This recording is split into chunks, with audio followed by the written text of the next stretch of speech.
Dance करते करते ही death हो रही है, हार्ट अटैक आ गया। कम आयु वर्ग में हार्ट अटैक आने का रीज़न क्या है और इसको कैसे अपन इस स्थिति से कैसे बच सकते हैं? इंसिडेंसेस पहले यंगर जनरेशन में हार्ट की बीमारियां, अटैक की बीमारियां नहीं थी, पर हाँ इंसिडेंसेस बढ़ गए हैं। बढ़ गए। एक टर्म्स आता है जैसे जनरल लैंग्वेज में अपन बोले दिल में छेद हो गया, तो इसको ये क्या होता है? ये बहुत कॉमन लैंग्वेज है, आपने बहुत अच्छा क्वेश्चन पूछा है। हाँ। कई बार वॉल की बीमारी लेके आते हैं और बोलते हैं कि वॉल में छेद हो गया है, दिल में छेद हो गया है। नहीं, दिल में छेद होता है एक अलग बीमारी। हाँ। किसी भी फॉर्म में टबैको कंज्यूम करना वो स्वास्थ्य के लिए हानिकारक है। हार्ट वॉल्व डिजीज किसको बोलते हैं, इसके बारे में थोड़ा अभी अपन ने हार्ट अटैक की बात करी, बराबर। कोरोनरी आर्टरी डिजीज के बारे में बात हाँ। करी। ऐसे हार्ट के अंदर 4 वॉल्स होते हैं, okay. Mitral valve, aortic valve. Chest pain अपन chest या एंजाइना, इसको हमारे दर्शकों को आप कैसे समझाएंगे आसान भाषा में? कई बार सर ऐसा होता है कि अपन बैठे हुए हैं, सांस फूलने लगी, घबराहट होने, एंजाइटी जिसको बोलते हैं, उसको कैसे कोरिलेट करें अपन की एंजाइना है कि एंजाइटी न्यूरोसिस कहते हैं इसको। ये प्रॉब्लम बहुत बढ़ गई है, बहुत ज़्यादा। इसलिए बढ़ गई है कि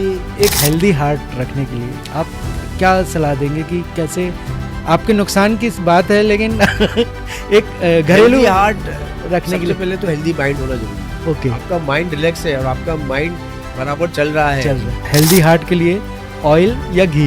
मेरा सलाह तो यही है कि अल्कोहल एंड स्मोकिंग का हार्ट से क्या संबंध है और रेड वाइन हार्ट के लिए कितनी सुरक्षित है? जैसे आपने लिया एंजियोप्लास्टी या बाईपास, क्या बेस्ट है?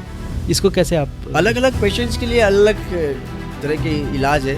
हमारे दर्शकों को ये बताइए कि कौन कौन सी एडवांस टेक्निक है हार्ट सर्जरी के लिए? बहुत बड़ी मशीन लगती है, पूरे बॉडी का ब्लड हार्ट लग मशीन पे जाता है। ओके। मशीन पंप करके ब्लड वापस भेजती है, हार्ट को रोक देते हैं, हार्ट को खाली कर देते हैं, वो मशीन पूरा काम करती है, बॉडी को जिंदा रखती है। और सर एक पेसमेकर होता है, उसका क्या रोल रहता है? पेसमेकर शुरुआत में बात की थी धड़कन के बारे में। हाँ, धड़कन के बारे में। जब किसी पेशेंट की धड़कन बहुत स्लो हो जाती है, लाइफ स्टाइल मॉडिफिकेशन से अपने हार्ट को कैसे सुरक्षित रखे, ये हमारे यंग जनरेशन को खासकर आप बताएं। शुरू में अपने इसके बारे में बात बात लाइफस्टाइल मॉडिफिकेशन, अपनी दिनचर्या, अपने डेली रूटीन को सेट करना। नमस्कार दोस्तों, जय हिंद। मैं महेंद्र त्रिपाठी एक बार फिर आपके समक्ष उपस्थित हूँ मेरे podcast channel the solution podcast by MT में। टीएसपी की यूएसपी यही है कि यहाँ पर आपको मिलेगी आपकी स्वास्थ्य समस्याओं का कंप्लीट सॉल्यूशन। और आज का ये पॉडकास्ट सभी आयु वर्ग के लोगों के लिए बहुत ही महत्वपूर्ण है, क्योंकि ये आपके दिल का मामला है। और आज हमारे साथ एक ऐसी शख्सियत है जिसे किसी भी परिचय की ज़रूरत नहीं है, क्योंकि देश के जाने माने कार्डियक सर्जन आज हमारे साथ हैं, जिनका नाम है डॉक्टर मनीष पोरवाल। सर ने आपका बहुत बहुत स्वागत और अभिनंदन है सर। सर ने अपनी MBBS की डिग्री MGM मेडिकल कॉलेज से पूरी की, उसके बाद MS surgery MGM medical college से ही की, और उसके बाद MCH की डिग्री सेम्स मुंबई से 95 में प्राप्त की, और पिछले 33 साल से सर अपनी सेवाएं दे रहे हैं। और मैंने ऐसा सुना है कि अभी तक सर ने 30,000 से ज़्यादा दिल खोल डाले हैं, तो 30,000 से ज़्यादा कार्डियक सर्जरी करने का रिकॉर्ड है उनके पास। तो क्या ये सही है सर? हाँ, क्योंकि मैं इतने सालों से ऑपरेट कर रहा हूँ। हाँ। और डेली बेसिस पे 3 से 4 ऑपरेशन रोज होते हैं। ओके। तो इतने सालों में 30,000 से ज़्यादा सर्जरी मैं कर चुका हूँ। सर एक ये बड़ा माइलस्टोन है। हाँ। क्योंकि सेंट्रल इंडिया में हार्ट सर्जरी की जो सेंटर्स रहे हैं वो अब चालू हुए हैं। 2001 से हमने CHL हॉस्पिटल, जो कि अब केयर CHL नाम से जाना जाता है, सर्जरी शुरू करी। और उसके बाद कई हॉस्पिटल्स में ये सुविधाएं आने लग गई। उसके पहले सिर्फ चोइथर हॉस्पिटल में सुविधाएं थी, बहुत ज्यादा हार्ट सर्जन वहाँ रहे नहीं। ओके। तो जब से मैं आया इंदौर 2001 से, जो पेशेंट्स बाहर जाते थे उनका जाना रुक गया। उनको यहाँ सुविधा इंदौर में मिलने लग गई, तो और रिजल्ट्स भी अच्छे थे। बहुत जल्दी सेंट्रल इंडिया के लोगों का विश्वास हार्ट सर्जरी पे सुविधाओं पे रहा। इस कारण से कभी भी मुझे ऐसा समय नहीं आया कि मैं रिलैक्स रहा है, कर रहा हूँ, पेशेंट नहीं आ रहे। पहले दिन से ही मेरे बहुत अच्छा सर्जरी शुरू करी, मैं काफी बिजी आज तो सर मैं चाहूँगा, सोचता हूँ कि मैं लोगों को स्वस्थ रखें। बिल्कुल सर, आज तो स्थिति ये है कि अपॉइंटमेंट बहुत मुश्किल से मिल पाता है, क्योंकि आप इतने व्यस्त रहते हैं। मना नहीं करो। जी। जी जी देखने के प्रयत्न भी करता हूँ, देखता भी। जैसा कि सर ने बताया कि सर अभी वर्तमान में केयर सीएचएल में अपनी सेवाएं प्रदान कर रहे हैं सन 2001 से, और उनको अभी 33 साल का सेवाएं देने का अनुभव है प्राप्त है। तो सर मैं सवाल जवाब का सिलसिला शुरू करता हूँ।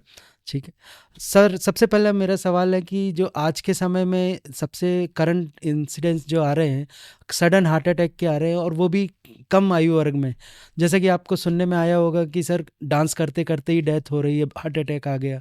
तो इसका कम आयु वर्ग में हार्ट अटैक आने का रीज़न क्या है, और इसको कैसे अपन इस स्थिति से कैसे बच सकते हैं? इंसिडेंसेस पहले कम थे, ऐसा तो नहीं था कि यंगर जनरेशन में हार्ट की बीमारियां, अटैक की बीमारियां नहीं थी, पर हाँ इंसिडेंसेस बढ़ गए हैं। बढ़ गए। पिछले 5 से 8 सालों में ये इंसिडेंसेस बढ़ गए हैं। उसका प्रमुख कारण मैं एक तो ये मानता हूँ कि जीवन शैली, लाइफस्टाइल में बहुत चेंजेस आए हैं ओके।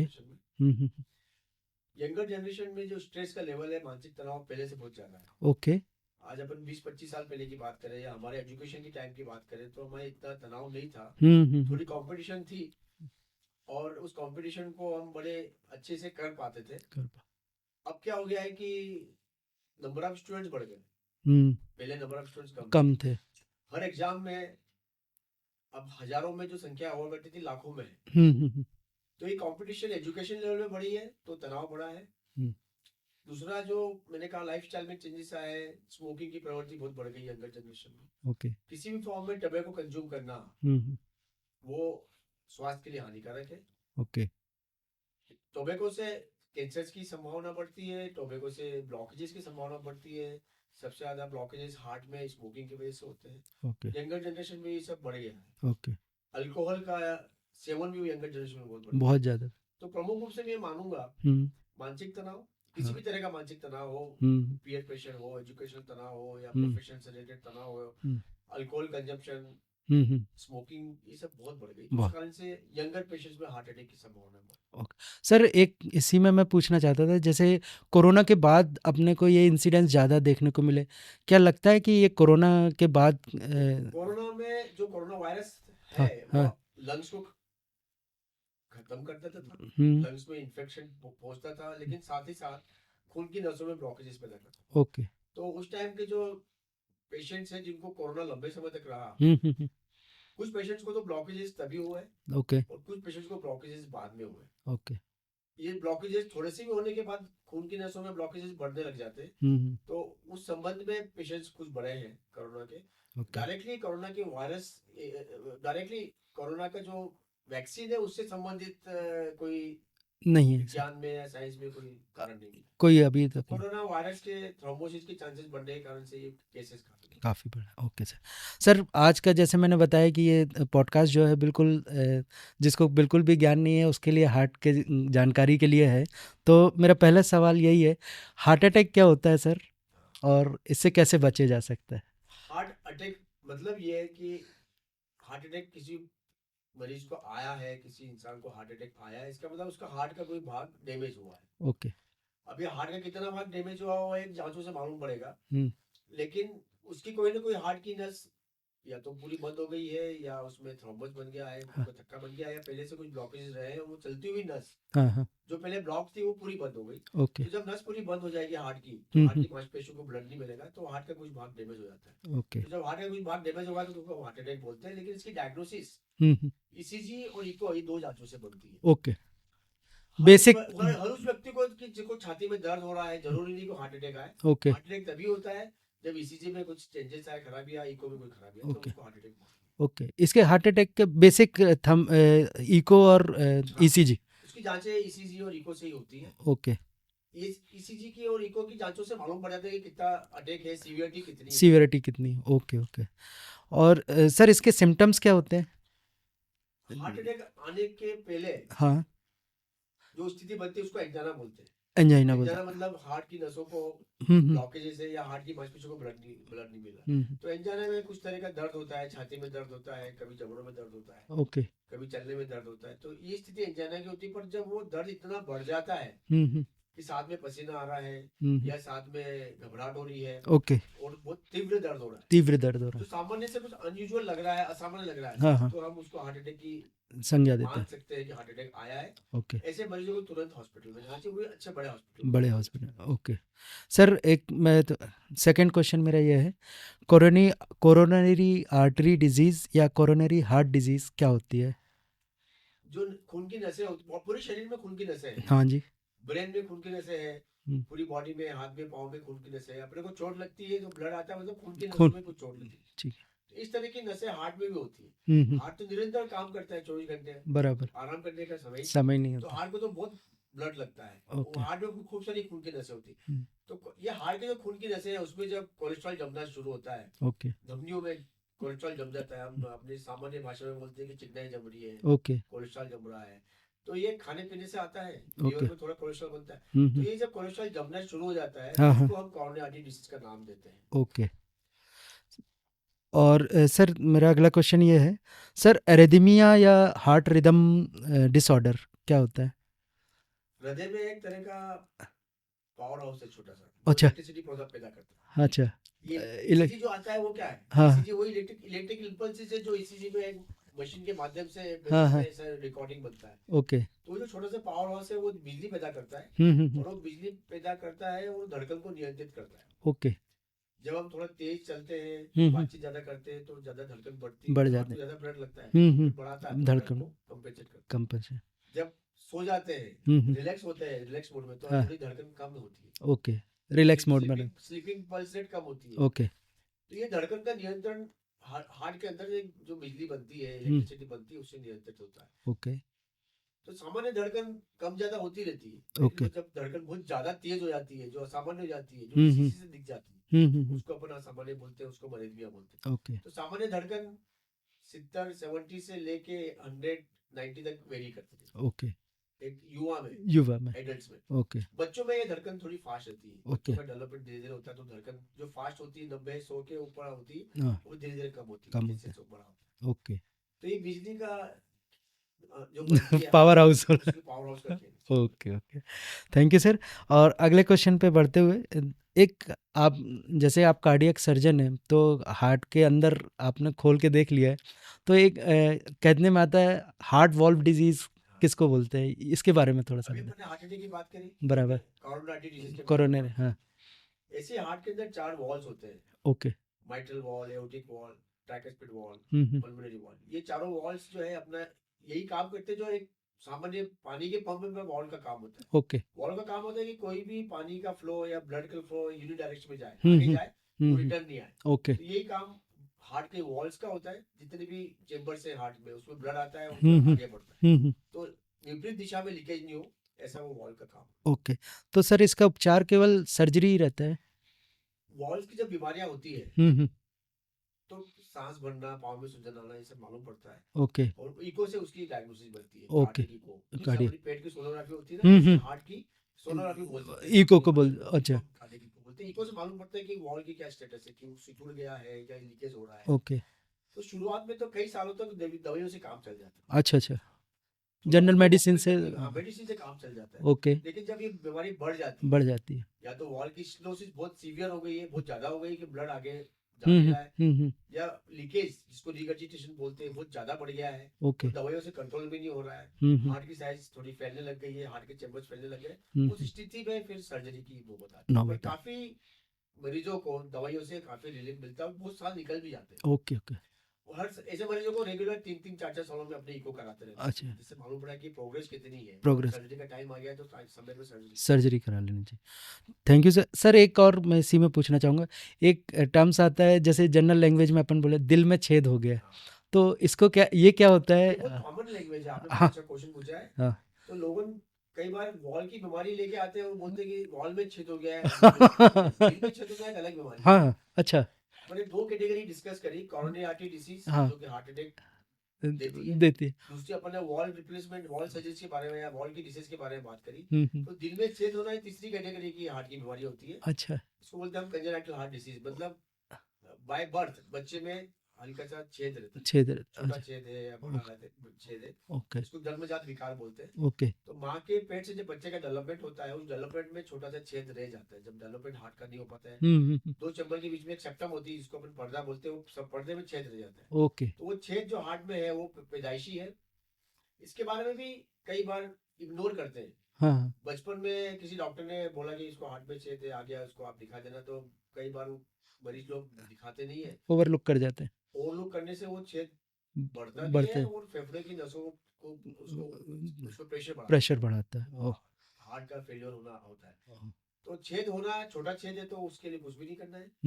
3 मिलीमीटर 4 मिलीमीटर का या 5 मिलीमीटर का छेद है। ओके यही छेद अगर 1 सेंटीमीटर का है तो बड़ा छेद कहलाएगा। ओके उसमें अपने को स्पेशलिस्ट से सर्जरी सलाह लेके उसका आगे इलाज करवाना। ओके बड़े छेद होते हैं तो हार्ट के अंदर तो उसकी सर्जरी जरूर या डिवाइस से भी हो सकते हैं। ओके कुछ डॉक्टर्स हैं हमारे यहाँ शहर में भी ऐसी डिवाइस होती है, ओके डिवाइस लगा के बिना ऑपरेशन के भी छेद बंद हो जाते हैं। आप यूज करते हैं सर हाँ, हमारे एक डॉक्टर है, हाँ डॉक्टर रवि रंजन त्रिपाठी, ओके मैं उनका नाम लेना चाहूंगा, बहुत अच्छे डॉक्टर है। वो डिवाइस से इस छेद को बंद कर देते हैं, यानी कि बिना ऑपरेशन के छेद। ओके अरे वाह यानी इतना मेडिकल ने बहुत तरक्की का प्रोग्रेस प्रोग्रेस है। है ओके इंदौर शहर ने बहुत प्रोग्रेस प्रोग्रेस किया। की इस तरह की फैसिलिटी जो दुनिया में अवेलेबल है वो हाँ अपने इंदौर में आ ओके गई। अरे वाह सर एक चीज़ और इसी में मैं बोलना चाहूँगा जैसे आपने बताया कि जन्मजात होता है ये देखो, ये ऐसा यंगर एज में होता है या ओल्ड एज में ऐसा नहीं होगा तो दिल में अगर छेद छेद बनेगा हाँ है तो हाँ वो पैदाइशी ही रहता है। ओके कभी कुछ पेशेंट्स में हम्म, हार्ट अटैक के बाद भी इस तरह का छेद बन जाता है। ओके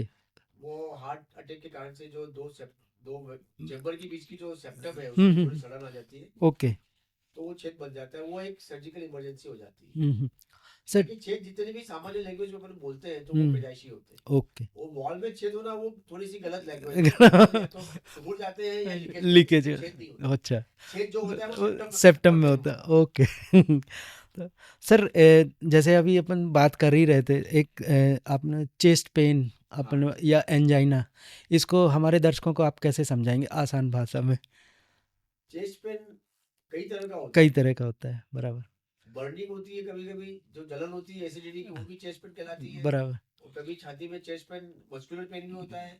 और ये चेस्ट पेन हार्ट का जो होता है वो थोड़ा ज्यादा होता है, तीव्र पेन होता है, ओके साथ में पसीना आना है, घबराहट होना है। अच्छा तो ये तरह तरह के चेस्ट पेन होते हैं। हम्म, अब इसको हार्ट का पेन कैसे डायग्नोस करना हाँ वो एक डिफिकल्ट है, डॉक्टर्स के लिए भी और मरीजों के लिए भी। एक आम आदमी घर में बैठ के कैसे समझ पाए तो कि मैं आपको मेरे को बताना चाहूंगा कि जो हार्ट का पेन होता है वो किस तरह का होता है, हाँ जो हाँ कि अपने को हॉस्पिटल में जाके ईसीजी करके आगे डॉक्टर की सलाह लेनी बिल्कुल चाहिए। ये दो दो शोल्डर्स है, हाँ हाँ बाएं बाएं। हाँ हाँ ये शोल्डर में, दोनों शोल्डर में साथ में पेन होता है, ओके दर्द होता है, कभी जैसे 5 मिनट 10 मिनट 15 मिनट का होता है, तो वो अंजाना हो सकता है। ओके छाती में बाई तरफ भी हो सकता है, दाई तरफ भी हो सकता है, या सेंटर में भी हो सकता है। ओके चेस्ट पेन जो 10 से 15 मिनट में हो रहा है, लंबा ओके चल रहा है, तो वो होता है। कई बार ये जबड़ों में होता है। ओके कई पेशेंट जब जबड़ों में पेन होता है हाँ वो हाँ हार्ट की वजह से है, हाँ हाँ डेंटिस्ट के पास जाते हैं। डेंटिस्ट के पास जाते तो हैं डेंटिस्ट बताता है कि नहीं तुम्हारे दांत में कोई तकलीफ नहीं, आप कार्डियोलॉजिस्ट के पास जाओ, वो कार्डियोलॉजी हमारे पास आते हैं। ओके तो ये 3-4 तरह के मैंने आपको पेन बताया। कभी कभी पेट में नीचे की तरफ पेन होता है, अच्छा उसको अपन एसिडिटी मानते हैं। हाँ हाँ हाँ तो ये जितने भी हार्ट के पेन है अलग अलग मरीजों में अलग अलग तरीके होते हैं। ओके पर इससे अच्छा ये है कि हमें कुछ इस तरह के सिम्टम्स होते हैं तो हम इमीडिएटली ईसीजी करा लें, इमीडिएट से तो ओके उससे डायग्नोसिस बन जाता है कि ये चेस्ट पेन गैस का है, एसिडिटी का है, या हार्ट संबंधी है, हम्म या मस्कुलर पेन है, एक सामान्य सिर दर्द जैसा पेन। ईसीजी से मालूम पड़ जाता है। सर कई बार ईसीजी भी नॉर्मल आता है लेकिन echo initial disturbance ECG normal आता है, ओके चेस्ट पेन हुआ और कई बार नॉर्मल आता है।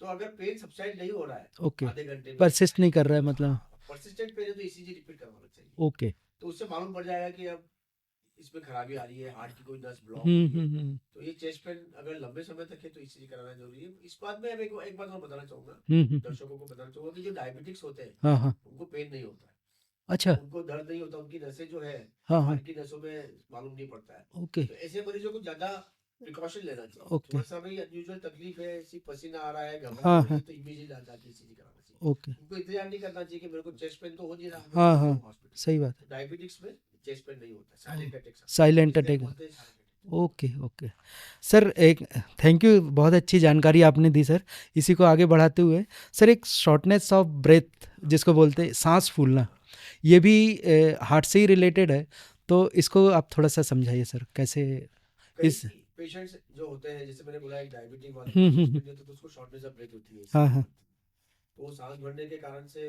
इवोल्यूशन होता है, इको से मालूम पड़ता है कि उसके हार्ट की पंपिंग कम हो गई है। अगर अपन खाली बात करें सांस सांस भरना, शॉर्टनेस ऑफ ब्रेथ, तो शॉर्टनेस ऑफ ब्रेथ के कई कारण है। सबसे पहले अपने को देखना पड़ेगा कि लंग्स की वजह से तो नहीं हो रहा है, कि लंग में कोई न्यूमोनिया तो नहीं आ रहा है, ओके। या स्मोकर्स के कारण से लंग कोई डैमेज तो नहीं हो गया। तो प्राइमरीली लंग की जो डिसीजेस है, लंग की जितनी बीमारियां हैं, एक्सरे करके रूल आउट की जाती है। ओके। और फिर हम उसकी कार्डियक की तरफ ध्यान देते हैं। ओके। तो सांस भरने का इवोल्यूशन एक हॉस्पिटल में जाके होगा, एक्सरे करा के, ईसीजी करा के, इको करा के, तो उससे मालूम पड़ेगा कि ये शॉर्टनेस ऑफ ब्रेथ का क्या कॉज है। ओके। इसको इग्नोर नहीं करना चाहिए। इग्नोर नहीं करना चाहिए वो जो शॉर्टनेस ऑफ ब्रेथ चलने पे हो रही है, हाँ हाँ हाँ, चलने में कि हाँ, चलने पे शॉर्टनेस ब्रेथ हो रही है, रुकने पे चली जाती है, तो ये हार्ट की वजह से भी हो सकती है। क्योंकि जब अपन चलते हैं तो हार्ट को ज्यादा ब्लड लगता है, जब हार्ट को ज्यादा ब्लड लगता है और ब्लड कम मिल रहा है ब्लॉकेजेस की वजह से, तो फिर वो शॉर्टनेस ऑफ ब्रेथ पैदा होता है। कई बार सर ऐसा होता है कि अपन बैठे हुए हैं, सांस फूलने लगी, घबराहट होने, एंजाइटी जिसको बोलते हैं, उसको कैसे कोरिलेट करें अपन की एंजाइना है कि एंजाइटी न्यूरोसिस हाँ कहते हैं, हाँ हाँ बहुत बढ़ गई है, बहुत ज़्यादा। इसलिए बढ़ गई है कि पेपरों में पढ़ने में आता है कि चलते हुए वो गिर गया, एक्सरसाइज करते हुए गिर गया। मेरा अगला क्वेश्चन वही था। जो नॉर्मल मरीज है, हाँ तो कोई बीमारी नहीं है, जो नॉर्मल इंसान हाँ है, हाँ, उसको भी एंजाइटी बढ़ जाती है। एंजाइटी बढ़ जाती है। तो डेफिनेटली अगर आपको एंजाइटी है, तो सबसे पहले तो हार्ट स्पेशलिस्ट के पास जाए। ओके। हार्ट की बीमारी रूल आउट करवाएं, इको करके, ईसीजी करके, या जांच होती है टीएमटी, ओके चलाने की जांच। ओके। हार्ट की बीमारी रूल आउट करके अपने आप को कॉन्फिडेंस डेवलप करे कि भाई मेरे को हार्ट की कोई बीमारी नहीं है, तो मेरे को एंजाइटी है। तो उसके लिए अपने को जिम में जाना चाहिए। जिम में जाना, ओके। जीमना नहीं चाहिए, जिम में जाना चाहिए। जिम में जाओगे तो डेफिनेटली आपकी एंजाइटी दूर हो जाएगी और आप में कॉन्फिडेंस आएगा। आप जिम जाते हैं? मैं बहुत जाता हूँ। सर एक मैं अपने दर्शकों के लिए एक हेल्दी हार्ट रखने के लिए आप क्या सलाह देंगे कि कैसे, आपके नुकसान की बात है लेकिन एक घरेलू रखने के लिए। पहले तो हेल्दी माइंड होना जरूरी है। ओके। आपका माइंड रिलैक्स है और आपका माइंड बराबर चल रहा है, तो आपका हार्ट डेफिनेटली हेल्दी होगा। हाँ। अब अपने को माइंड में सोचना है कि अपने को हार्ट हेल्दी रखने के लिए क्या करना चाहिए। 40 से 45 की एज के बाद डेफिनेटली जिम जाना है, जिम ना कम करना, जिम ना कम। नंबर 2, अपने को अपने नंबर्स के बारे में जानकारी होना चाहिए। okay. किसी का एक नंबर है, अच्छा, बढ़ती हुई एज भी एक नंबर है। हाँ। उम्र बढ़ गई, 40 से 45 हो रहे हैं, 45 से 50 हो रहे हैं, तो ये समय आ गया कि हम अपने शरीर पे ध्यान दें। तो नंबर, उम्र भी है, एज, आपका ब्लड प्रेशर भी एक नंबर है। ओके। बीपी चेक कराते रहे रेगुलर, कोलेस्ट्रॉल चेक कराते रहे, वो भी एक नंबर है। कोलेस्ट्रॉल में एक लंबी चौड़ी जांचें होती है। हाँ, बहुत एलडीएल, एचडीएल, ट्राइग्लिसराइड्स, पूरा कोलेस्ट्रॉल होना चाहिए। अच्छा, खाली कोलेस्ट्रॉल से फायदा नहीं होता, ये सब जांचें होना चाहिए। ये सब नंबर्स है। ओके। उस नंबर को अपन कंट्रोल में रखें। ओके। फिर सबसे महत्वपूर्ण नंबर है कैलोरीज। आपको कितनी कैलोरीज खाना है उसके बारे में अपन ध्यान दें। हाँ। उस कैलोरीज को कंट्रोल करके जो अपन खा रहे हैं वो बर्न नहीं कर पाते, ज्यादा खाएंगे। हाँ। तो मोटापा बढ़ेगा, कोलेस्ट्रॉल बढ़ेगा, चिकनाई बढ़ेगी, तो नसों में जम जाएगी। ओके। तो हेल्दी हार्ट के लिए अपने नंबर्स पे ध्यान दें। कोलेस्ट्रॉल, ब्लड प्रेशर, शुगर, वो क्या आ रही है, खाने पीने का परहेज करें, चिकनाई की वस्तुएं कम खाएं, तली हुई वस्तुएं कम खाएं। आजकल तो रोस्टेड भी आ रहे हैं। रोस्टेड है ना, हाँ रोस्टेड। जिसको नमकीन खाने का शौक है वो रोस्टेड खा रहे हैं। ऑप्शन बहुत हो गया, बहुत है। इन सब चीजों से, वस्तुओं से अपन ध्यान देंगे तो डेफिनेटली ओके हार्ट हेल्दी रहेगा। Thank you. आज सर एक मेरे दर्शक ने एक मेरे को किया था, आजकल टीवी में ऐड बहुत आते हैं कि हेल्दी हार्ट के लिए ऑयल या घी, रिफाइंड ऑयल के इतने ऐड आते हैं, तो आप क्या सलाह देते हैं, रिफाइंड ऑयल या घी? मेरा सलाह तो यही है कि घी की मात्रा वो कम होना चाहिए खाने में। ओके। मैं ये नहीं बोलूँ कि घी बंद ही कर दें। हाँ हाँ, क्वांटिटी में खाना चाहिए, पर ज्यादातर खाना हमारा ऑयल से बन जाता है। सब्जियों में हम जो रिकमेंड करते हैं 3 से 4 चम्मच ऑयल दिन भर में लेना चाहिए। ओके। 1 चम्मच ऑयल एक सब्जी बनाने के लिए अपने लिए सफिशिएंट। जैसे 2 या 3 डाइट होती है, ब्रेकफास्ट होता है और थोड़ा अलग अलग बीच में चाय कॉफी ले लेते हैं, सब मिला के बिस्किट ले लेते हैं, तो अपना ऑयल का इंटेक 3 से 4 चम्मच होना चाहिए। 3 से 4 चम्मच, छोटा चम्मच। ओके। घी के बारे में लोग पूछते तो मैं ये बोलता हूँ कि रोज घी तो नहीं खाए, और खाना ये तो बहुत कम क्वांटिटी में घी खाए। ओके। सप्ताह में 15 दिन में 1-2 बार घी की बनी हुई वस्तुएं खा सकते हैं। ओके। रोज घी खाना थोड़ा सा मेरा ये मानना है कि नुकसानदायक होता है। ओके। और घी खाने का शौक ही है तो अपना लिपिड प्रोफाइल रेगुलर कराएं 3 से 6 महीने में। ओके। तो अपने को मालूम पड़ जाएगा कितना किया। सर मैं एक चीज़ जैसे आपने बताया कि अपना नंबर याद रखना चाहिए, हाँ।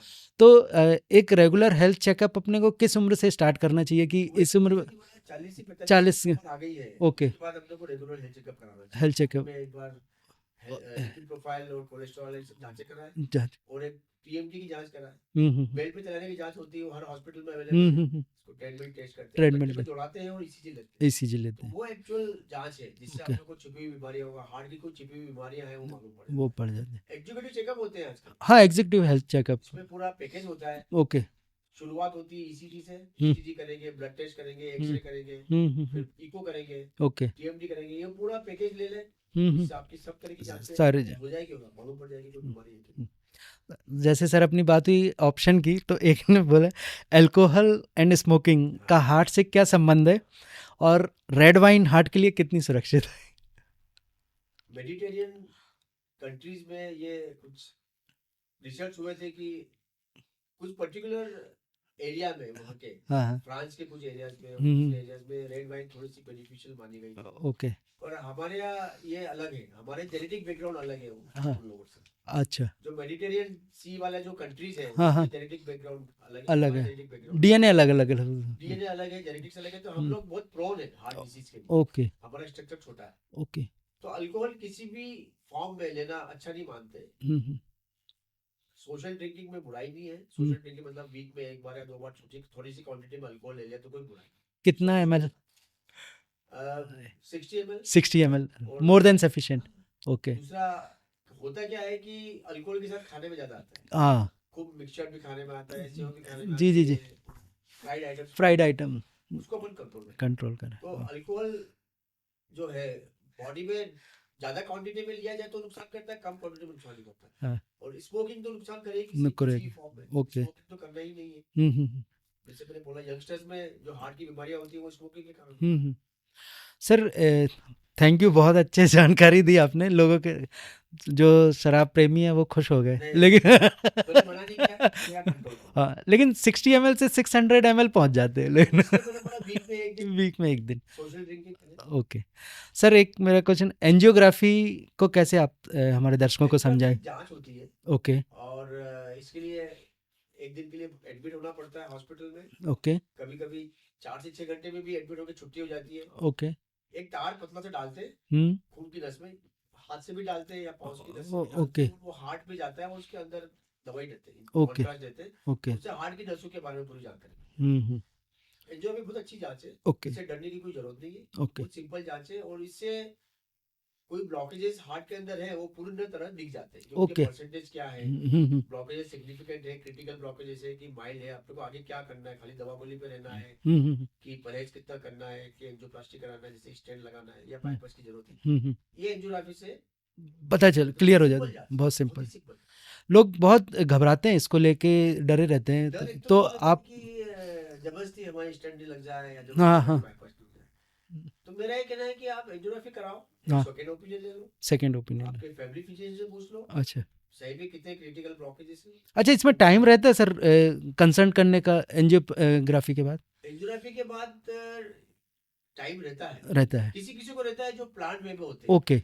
जो हार्ट अटैक में आते हैं और जिनकी हार्ट की जो मांसपेशियां अभी भी रिसेंटली डैमेज हुई है 6 घंटे या 12 घंटे के ओके। अंदर आते हैं, उसको हम एंजियोप्लास्टी के बाद, एंजियोग्राफी के बाद इमीडिएट एंजियोप्लास्टी की सलाह देते हैं, ताकि वो हार्ट का डैमेज बढ़े नहीं, क्विक डिसीजन लेना पड़ता है। उसमें इमीडिएट डिसीजन। और जो प्लांट वे में आते हैं जिनको अटैक पहले आ चुका है या समय हो गया या जिनको अटैक बिल्कुल ही नहीं आया है, उनकी एंजियोग्राफी के बाद उनको समय रहता है। ओके। ओके सर, ऐसे ही मेरा एक एंजियोप्लास्टी, जैसे आपने लिया एंजियोप्लास्टी या बाईपास, क्या बेस्ट है? इसको कैसे आप अलग अलग पेशेंट्स के लिए अलग तरह के इलाज है। जो मरीज की एक नस में ब्लॉक है या ज्यादा ब्लॉक नहीं है, एक या दो नस में ब्लॉक है, छोटे छोटे ब्लॉक है, लंबे ब्लॉक नहीं है, तो उसके लिए एंजियोप्लास्टी सूटेबल है, स्टेंट लगाना सूटेबल है। पर जब किसी पेशेंट्स की सभी नसों में ब्लॉकेजेस है, मल्टीपल ब्लॉकेजेस है, बहुत ज्यादा स्टेंट्स नहीं लग पाएंगे और डायबिटिक है तो बाईपास सर्जरी ज्यादा बेहतर है। बाईपास सर, तो ये पेशेंट टू पेशेंट वेरी करता है, किस तरह की बीमारी है, किस तरह के ब्लॉकेजेस है, उसका प्रोफाइल क्या है। अगर वो स्मोकर है और डायबिटिक है और स्मोकिंग डायबिटीज ऐसा लग रहा है कि नहीं छोड़ पाएगा और मल्टीपल ब्लॉकेजेस है, तो बाईपास की सलाह दी जाती है। क्योंकि बाईपास लंबा चलता है डायबिटिक्स में। ओके। और जो पेशेंट यंग है और जिसको छोटे छोटे ब्लॉक है, लंबे लंबे ब्लॉकेज है, तो उसको डेफिनेटली एंजियोप्लास्टी में। और वो पेशेंट जिनकी क्रिटिकल ब्लॉक नहीं है, 60-70% ब्लॉक है, तो दवा गोली पे चलते ही ओके। परहेज करेंगे और दवा गोली लेके, तो उनका लाइफ अच्छी चलेगी। ओके सर, एक मेरे पास क्वेश्चन है, था एंजियोप्लास्टी या बाईपास कराने के बाद लोग सोचते हैं कि अब कुछ नहीं होगा, ऐसा ये भ्रांति है कि? ओके। एंजियोप्लास्टी के बाद भी आगे कोई तकलीफ होती है तो एंजियोप्लास्टी का ऑप्शन रहता है, रिपीट एंड एंजियोप्लास्टी का। और ओके। बाईपास के बाद भी कभी कोई तकलीफ होती है तो कोई नया ब्लॉक आया तो एंजियोप्लास्टी का ऑप्शन रहता है। ओके। और इन सब के बाद भी अगर तकलीफ ज्यादा होती है, हाँ हाँ। एंजियोप्लास्टी संभव नहीं है और ब्लॉकेजेस ज्यादा है, तो वापस सेकंड बाईपास का ऑप्शन रहता है। ओके। सब तरह के ऑप्शन है। सेकंड बाईपास नहीं जाए, अपन हाँ, इसी स्थिति में रहे, अपन वैसे ही पहले ही परहेज कर लें, परहेज कर लें, कोलेस्ट्रॉल कंट्रोल में रखे, तो सेकंड बाईपास की स्थिति नहीं आएगी। तो सर एक जनरल में पूछना चाहता था, एक बार बाईपास कराने के बाद तो कितने साल तक एक नॉर्मल यदि इंसान है तो बाईपास करने के बाद कितने साल तक वो? 15 से 20 साल अच्छा। तक तो कोई प्रॉब्लम नहीं आती है। ओके। 95% patients, okay. 100% तो नहीं बोल सकते, नहीं बोल सकते, बराबर। 5% पेशेंट में प्रॉब्लम आती है। ओके। 15 से 20 सालों के बाद ओके। वो 5% पेशेंट वो है जिनकी बीमारी और आगे बढ़ जाती है या परहेज नहीं कर पाते हैं, या उनका जेनेटिक बैकग्राउंड कुछ ऐसा है ओके, कि बहुत ज्यादा लिवर में हिस्ट्री चली आ रही है जो, हाँ, और खाने पीने का परहेज नहीं है, तो उनको 100 में से 5 लोगों को प्रॉब्लम आ सकती है। 95 लोगों को, 95% लोगों को 15 से 20 साल तक के लिए सुरक्षित। और एंजियोप्लास्टी में सर क्या ड्यूरेशन रहता है? एंजियोप्लास्टी में भी कई पेशेंट ऐसे हैं उनको 15 से 20 साल तक प्रॉब्लम नहीं आती है, ओके। किसी को 10 साल में प्रॉब्लम आती है। वो भी वेरी करता है, वेरी करता है, उनका जेनेटिक बैकग्राउंड, उनका कोलेस्ट्रॉल का लेवल, उनका ब्लड प्रेशर, उनकी डायबिटीज, ओके, जो रिस्क फैक्टर्स हैं, हाँ हाँ, वो कितने ज्यादा है, ओके, उसके हिसाब से वेरी करता है कि उनको प्रॉब्लम आ ओके।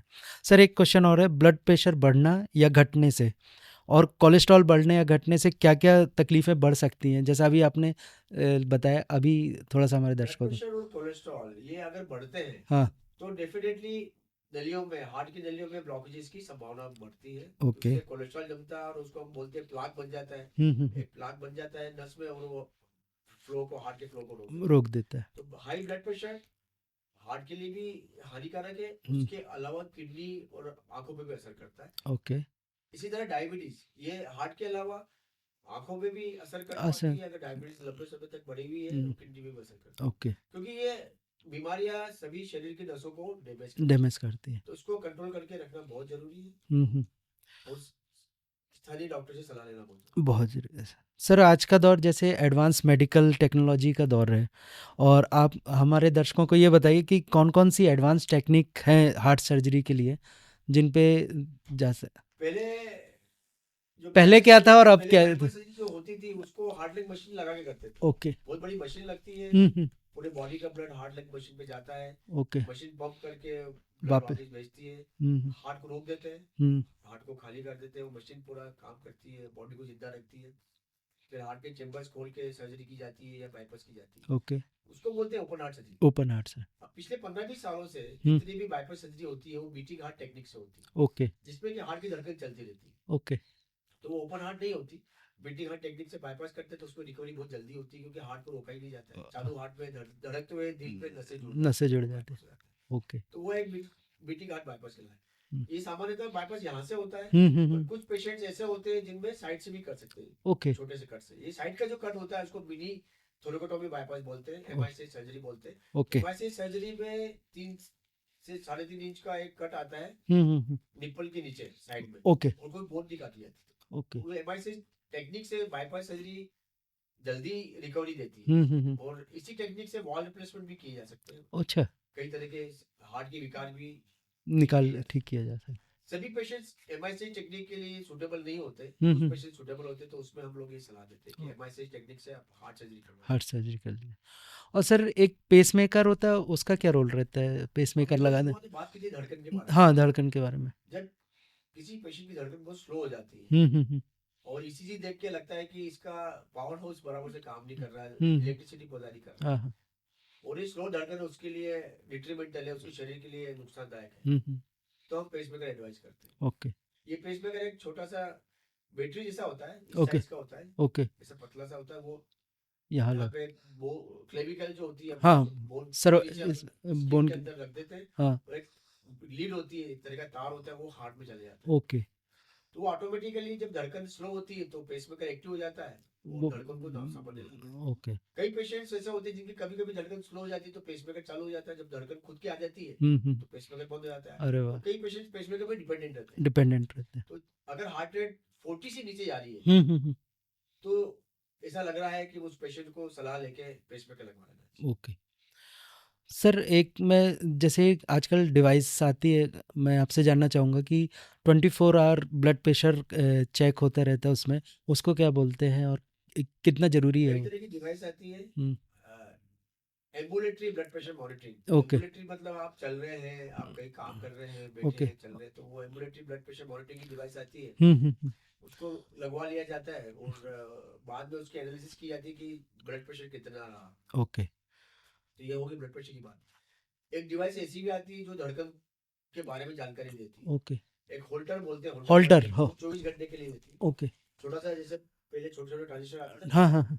छोटी ट्रांजिस्टर के साइज की मशीन होती है अच्छा। और वहाँ यहाँ पे शोल्डर पे बेल्ट से लगा दी जाती है ओके। और उसके जो तार है ईसीजी के वॉल्व टाइप, हाँ, ओके। हाँ। और बाहर से लगे रहते हैं, तो हुँ। आप वो मशीन को लेके घर चले जाते हैं। 24 घंटे में आपका धड़कन की पूरी जानकारी आ जाती है कि 24 घंटे में आपकी धड़कन कैसी रही, धड़कन बढ़ी, धड़कन घटी, अच्छा। या कोई अरिथमियाज आया, असामान्य धड़कन हुई, ओके। वो पूरी जानकारी दे देते हैं। यानी ये बहुत हेल्पफुल है, ये उन मतलब लोगों के कि लिए हेल्पफुल है जिनकी धड़कन बहुत स्लो होती है, स्लो बहुत फास्ट होती है, हुँ। या कोई डॉक्टर सलाह दे तो होल्टर मॉनिटरिंग की जा लगा सकती सकते है। हैं। इससे एक एडवांस टेक्निक आ गई है, लूप मॉनिटरिंग। ओके। उसमें 3 दिन की मॉनिटरिंग हो जाती है। अच्छा। हाँ, तो वो लूप लगाने के बाद 3 से 4 दिन या 5 दिन तक मॉनिटरिंग चलती है। हुँ। वो भी एक छोटी सी मशीन लगा दी जाती है हुँ। और बाद में उसकी एनालिसिस करके देखी जाती है कि इस 24 घंटों में या नींद के दौरान या कोई एक्टिविटी के दौरान हुँ। पेशेंट की जो हार्ट रेट है वो कितनी रही, ओके। धड़कन स्लो फास्ट हुई है, कोई हुँ। असामान्य धड़कन नहीं है, ओके। कुछ इस तरह का कुछ आया है कि जो आगे उसको कुछ आगे पेसमेकर सर्जरी की सलाह देनी पड़े या कुछ दवाइयाँ देनी पड़े, तो उसके बारे में जानते हैं। ओके। सर, अब मैं आखिरी 1-2 क्वेश्चन ही बचे हैं। लाइफ़स्टाइल मॉडिफ़िकेशन से अपने हार्ट को कैसे सुरक्षित रखें? ये हमारे यंग जनरेशन को ख़ासकर आप बताएँ सर। शुरू में आपने इसके बारे में बात हाँ, की बात की थी, थी। लाइफस्टाइल मॉडिफिकेशन, अपनी दिनचर्या, अपने डेली रूटीन को सेट कर लेना चाहिए। स्पेशली जंक फूड क्या रोल करता है सर?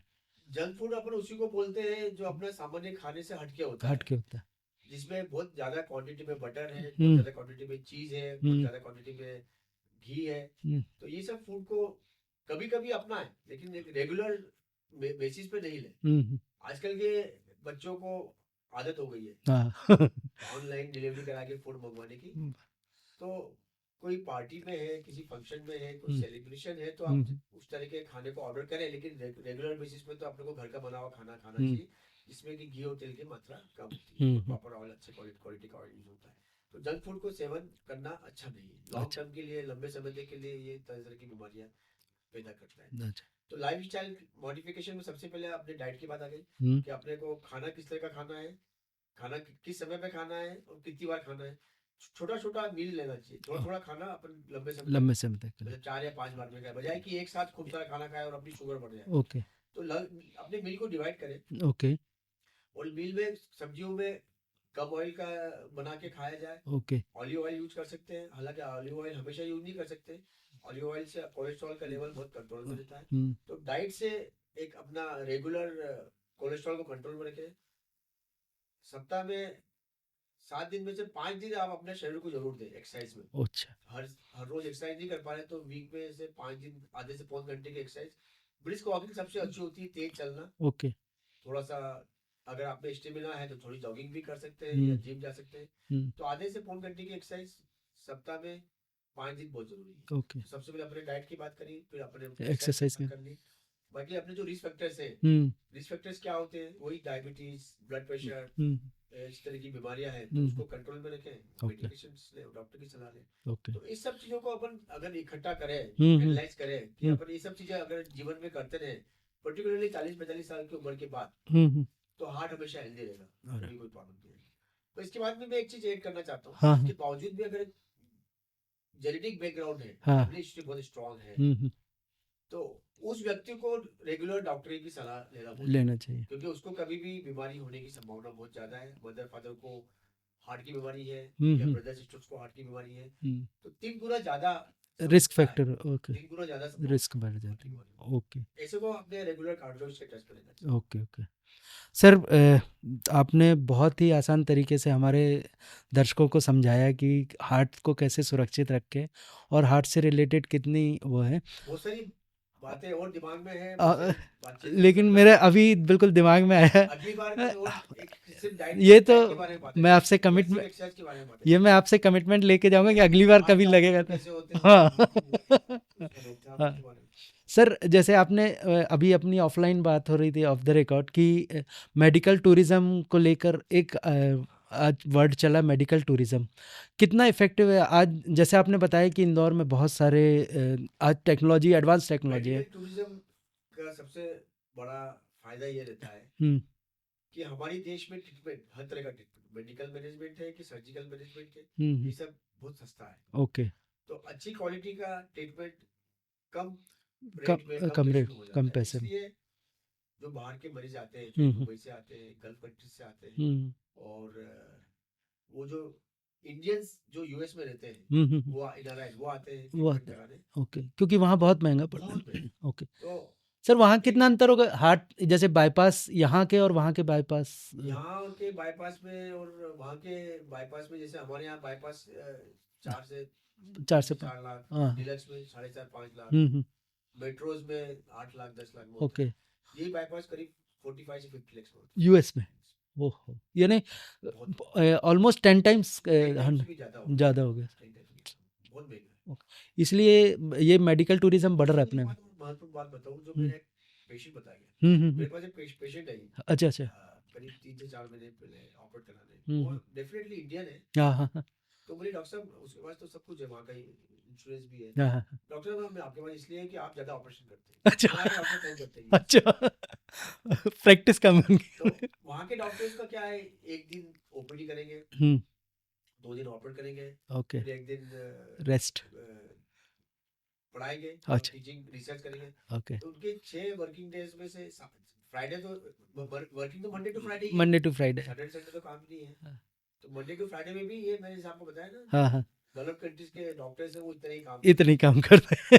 यूरोप कि यूएस है, सब जगह डॉक्टर्स का काम बहुत लिमिटेड है। इंडियन डॉक्टर्स बहुत मेहनती है, बहुत ज्यादा काम करते, क्योंकि आप टैलेंट और उनकी स्किल बहुत आगे है। मैंने ऐसा सुना यूके और यूएस में मोस्टली जो कार्डियोलॉजिस्ट और ये डायबिटो मैक्सिमम इंडियन ही है। तो है, अच्छी पोजीशन पे है। हाँ, वहाँ का वर्किंग आवर्स फिक्स कर रखे। अच्छा, आई थिंक 48 आवर्स सप्ताह में, ऐसा कुछ है, उससे ज्यादा काम नहीं कर सकते। आपका कितना रहता है पर डे? 14-15 घंटे सभी डॉक्टर्स के। वर्क प्रेशर बहुत है ना, पॉपुलेशन रिफ्यूज नहीं करते, बराबर है, और वो अपने टाइम से ज्यादा काम करते हैं, और इसलिए इंडियन डॉक्टर्स दुनिया भर में बहुत अच्छी पोजीशन पे और बहुत अच्छा परफॉर्म करते हैं। अच्छा, बहुत सही, धन्यवाद सर, बहुत बहुत धन्यवाद। आपने अपने व्यस्त समय से इस पॉडकास्ट के लिए समय निकाला, क्योंकि आपके पास, मैं आपको पहली बार ऐसा फुल ड्रेस में देख रहा हूँ, नहीं तो 16 साल से तो ओटी ड्रेस में ही देख रहा हूँ आपको। ओटी ड्रेस में ज़्यादा है। तो ये थे हमारे साथ देश के जाने माने cardiac surgeon doctor Manish Porwal sir. ऐसे ही जिन्होंने स्वस्थ हृदय और सुरक्षित हृदय के बारे में हमको बताया, ऐसे ही अपनी समस्याओं के बारे में आप हमारे channel the solution podcast by MT को सब्सक्राइब करें अधिक से अधिक संख्या में, और हमारे इंस्टाग्राम पेज को भी फॉलो कर सकते हैं TSP by MT में। धन्यवाद, थैंक यू सर।